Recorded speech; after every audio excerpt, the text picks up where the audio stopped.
Welcome to the deep dive. Today we're jumping into a really hot topic in crypto, altcoin season. Yeah, seems like everyone's asking about it. Totally. And we're digging into the latest Coinbase monthly outlook report, the one for August 2025, to get their take. Good source for this. So the big question, right? Is this famous altcoin season actually kicking off, or are we maybe just seeing, I don't know, the early signs? Feels like our whole view on this has changed a bit. It absolutely has. We talked back in March 2025 about that market thesis. Yeah, I remember the one about the market bottoming and then hitting new highs. Exactly. And that largely played out driven by, better macro conditions. But yeah, the altcoin part of it, that view's definitely evolved. How so? Well, we haven't really seen that broad retail frenzy yet, but there are some new tailwinds starting to blow for sure. Okay, maybe let's clarify for anyone listening. What's the usual definition? How do we normally benchmark an altcoin season? The common rule of thumb is when 75%, 3/4 of the top 50 altcoins, by market cap that is, start outperforming Bitcoin, and that's over a 90-day period. Right, 75% over 90 days.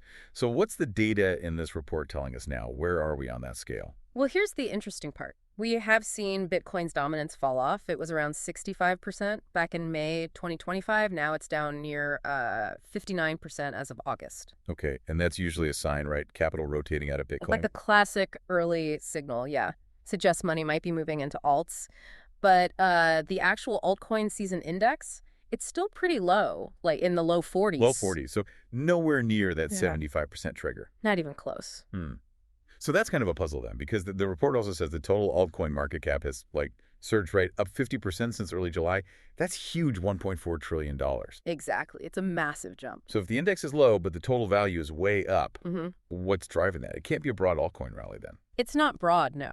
That divergence is really the key story here. It seems to be mostly about institutional money piling into one specific asset, Ethereum, ETH. Ah, okay. So it's an ETH story more than an alt story broadly. Pretty much. You've got demand from these digital asset treasuries, DATs, big corporate crypto funds, and this whole growing narrative around stablecoins and real-world assets, RWAs. Tokenizing real-world stuff. Yeah. And the report had some big examples of that ETH buying, didn't it? Oh, yeah.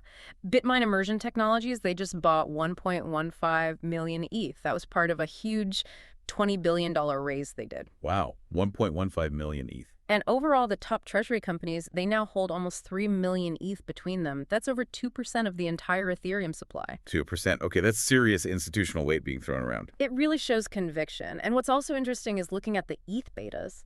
These are tokens like ARB, ENA, LDO, OP. They usually kind of amplify ETH's price moves. Right, so are they all booming too? Yeah. Well, that's the thing. Only LDO, Lido's token, has really benefited significantly from this recent ETH push. It was up 58% month to date when the report came out. Okay, LDO.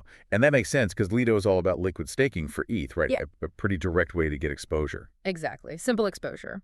And crucially, LDO got a boost from that U.S. SEC staff statement on August 5th. Oh yeah, the guidance on liquid staking tokens. Right. They basically clarified that LSTs aren't securities if they meet certain conditions, like just providing the tech service, passing through rewards one-to-one. So ministerial services, not investment contracts. Precisely. But they did caution that if you start guaranteeing yield or offering extra returns, then it could become a security.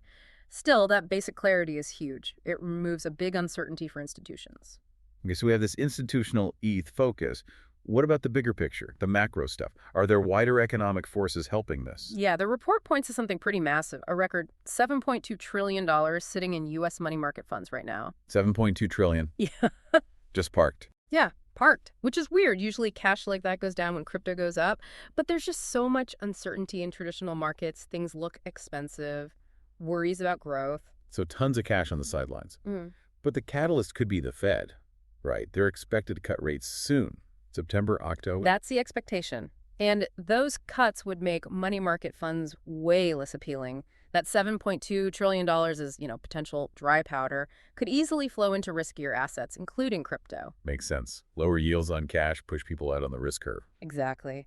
And our own custom global M2 money supply index, which tends to lead Bitcoin by about 110 days, it's signaling a new wave of liquidity could hit late Q3, maybe early Q4 this year. So more money potentially coming into the system. Seems likely. We're already seeing crypto liquidity pick up a bit after declining for 6 months, partly because the stablecoin regulations are getting clearer too. Okay, so putting it all together, it sounds like maybe it's not altcoin season in that old school 2021 sense. Probably not, no. But the Coinbase report suggests the stage is being set for something. Maybe a more mature kind of capital rotation. Focused, institutionally driven. I think that's a great way to put it. It's a nuanced picture. The optimism isn't just hype. It's backed by these macro shifts and real progress on the regulatory front, especially around ETH. It does paint a compelling picture, you're right. Definitely. So here's something maybe for you, the listener, to think about. With all this cash potentially waiting, this heavy institutional focus on ETH and regulations becoming clearer, what kind of new opportunities or maybe challenges pop up if that capital really starts moving in the next few months? How could that reshape digital assets for everyone? Definitely food for thought.